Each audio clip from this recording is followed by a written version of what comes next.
সকাল ৮টায় স্কুলের গেট দিয়ে যখন মিস্টার শরীফ ভেতরে প্রবেশ করেন তখন তিনি একজন মানুষ করার কারিগর। কিন্তু রাত 10টায় যখন তিনি শেষ ব্যাচের কোচিং করিয়ে বাসায় ফেরেন তখন তিনি কেবল এক ক্লান্ত ও বিপর্যস্ত মানুষ। মাত্র 12,500 টাকা বেতনে নিয়োগ পাওয়া শিক্ষকের কাছে জীবনের হিসেব আর আদর্শের সংঘাত এখন নিত্যদিনের সঙ্গী।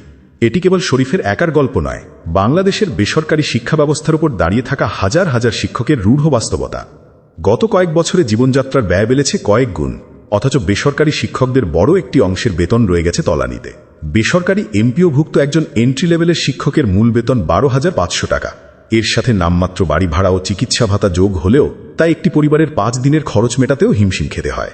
ঢাকা বা বিভাগীয় শহরগুলোতে 4 সদস্যের একটি পরিবারের ন্যূনতম সম্মানজনক জীবনযাপনের জন্য মাসিক অন্তত 40,000 থেকে 50,000 টাকা প্রয়োজন।